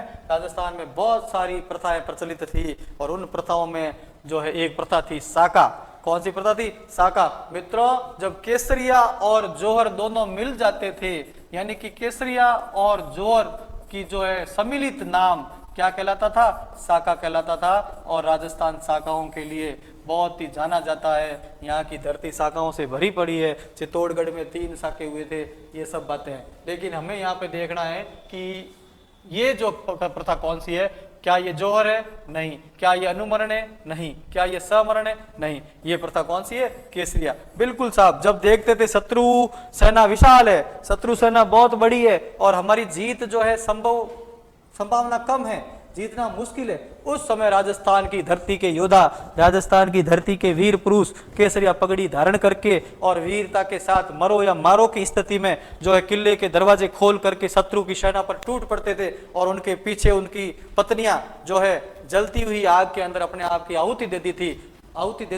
उस आहुति का नाम तो था जोहर। और ये जो प्रथा या इस तरह से जो ये प्रहार करते हुए केसरिया माला जो धारण करते थे, ये था आपके केसरिया। इसका उत्तर हो गया 4, केसरिया। अगला प्रश्न 39 क्या कहता है, निम्नलिखित में से, ये भी प्रथाओं में से प्रश्न है, ये भी कहां से, कुप्रथाएं बहुत प्रचलित थी हमारे यहाँ पर, उसी का एक नाम है दास प्रथा। निम्नलिखित में से किस गवर्नर जनरल ने दास प्रथा पर रोक लगाने का प्रयास किया था, इसका उत्तर होगा आपके विलियम बेंटिंग। तो प्रश्न नंबर 39 उत्तर नंबर 2। अगला प्रश्न, प्रश्न नंबर 40। अधोलिखित में से कौन सी एक ओढ़नी का प्रकार नहीं है। ये देखिए, राजस्थान के अंदर विविध प्रकार की ओढ़नियां ओढ़ी जाती है, विभिन्न अवसरों पर अलग अलग प्रकार की ओढ़नियां ओढ़ने का जो है रीति रिवाज है, और हमें यहाँ ये ढूंढना है कि कौन सा एक ओढ़नी का प्रकार नहीं है। तो मित्रों आपको यूं इस प्रश्न को हल करना है। धनक बिल्कुल ओढ़नी का प्रकार है, मोटड़ा मैंने अभी पहले भी बताया आपको ओढ़नी का प्रकार है। पछेवड़ी नहीं जी, पछेवड़ी ओढ़नी का प्रकार नहीं है, ये आपके कंबल का प्रकार है। किसका प्रकार है, कंबल का प्रकार है, इसलिए यहां पर आपका उत्तर हो गया 3। और कटकी भी क्या है, ओढ़नी का प्रकार है। तो अगर आपको पूछ ले कौन से ओढ़नियों के प्रकार है, तब तो आपका उत्तर हो गया 1, 2, 4। और ओढ़नियों का प्रकार नहीं है तो उत्तर हो गया 3। प्रश्न नंबर 40 उत्तर नंबर 3। अगला प्रश्न, प्रश्न नंबर 41। निम्नलिखित में से किस अभिलेख से यह पता चलता है कि सप्पल देवी ने सहगमन किया था, यानी कि वो सती हुई थी। सहगमन का मतलब सती होना। कौन सी, पहले मैंने कहा ना आपको कि या तो पति के जीते जी अग्नि में समर्पित हो जाती थी, उसका तो नाम था जोहर। पति इधर से युद्ध भूमि में गए, इधर साथ ही साथ उन्होंने जोहर का जो है रच दिया, वो तो था जोहर। लेकिन कई बार जब पति युद्ध भूमि में जो है शहीद हो जाते थे, वीर गति को प्राप्त होते थे, तो उस समय पुराने जमाने में मध्यकालीन में, हालांकि आजकल इस कुप्रथा पर रोक लग चुकी है, और पुराने जमाने में जब देखा जावे तो उस समय पत्नियां क्या है कि अपने वीर पुरुष की चिता के साथ में जलती थी, चिता के साथ ही जल जाती थी, उसको कहा जाता था सती होना।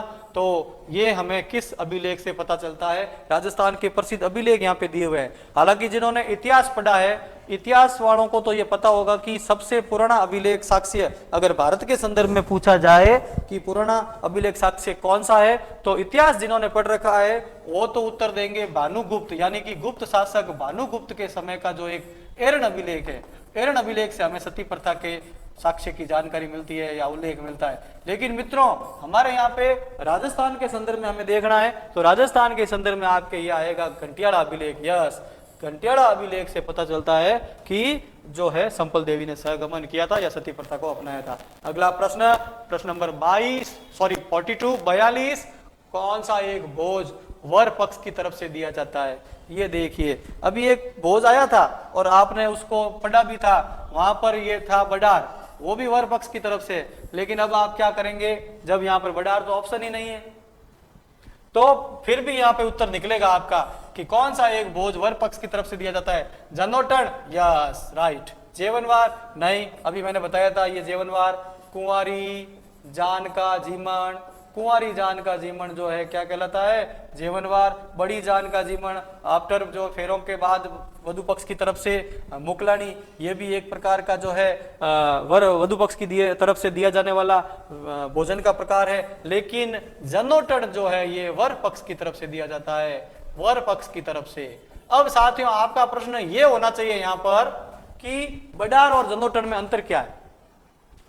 तो जन्नोटन बारात रवाना होने से पहले या विवाह से पूर्व जो है एक तरह का जान जीमन करते हैं, उसको कहते हैं जन्नोटन, और फेरों के बाद में जब आशीर्वाद समारोह प्रीति भोज करते हैं उसको कहते हैं बडार। एक हो गया विवाह से पूर्व, एक हो गया विवाह से पश्चात। अगला प्रश्न, प्रश्न नंबर 43 कौन सा एक सही सुमेलित है? ये देखिए, ये भी भोज के प्रकार है। देखिए, विभिन्न प्रकार के भोज है, बरोटी, हिरावणी, जन्नोटन और जेवनवार, ये विभिन्न प्रकार के विवाह के मौकों के भोजन है, ये विवाह के मौकों के भोजन है। और आपको यहाँ ये पता लगाना है कि कौन सा एक सही सुमेलित नहीं है। तो देखिए, विवाह के पश्चात दुल्हन को दिया गया भोज, यस बिल्कुल सही है, बरोटी। विवाह के पश्चात दुल्हन को दिया गया भोजन बरोटी कहलाता है।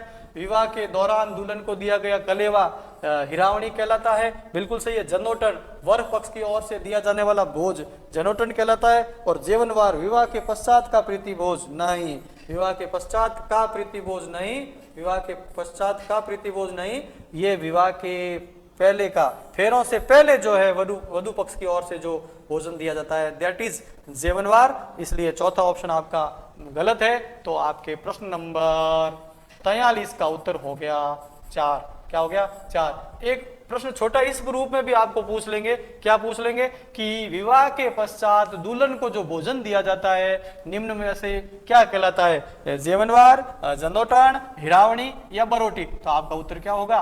बरोटी। अगला प्रश्न, प्रश्न नंबर 44। प्रश्न नंबर 44 क्या कह रहा है? प्रश्न नंबर 44 कह रहा है राजस्थानी संस्कृति में औलंदी से आपका क्या तात्पर्य है? ये देखिए, प्रश्न आ गया, वहां पे सामने मिलान करने से था और यहाँ पे बिल्कुल प्रश्न पूछ लिया। तो ये आपके ये रहा, विवाह के पश्चात नववधु के साथ जाने वाली स्त्री या लड़की या कन्या जो भी है वो क्या कहलाती है साहब? औलंदी कहलाती है। अगर लड़का है तो क्या कहलाएगा? औलंदा।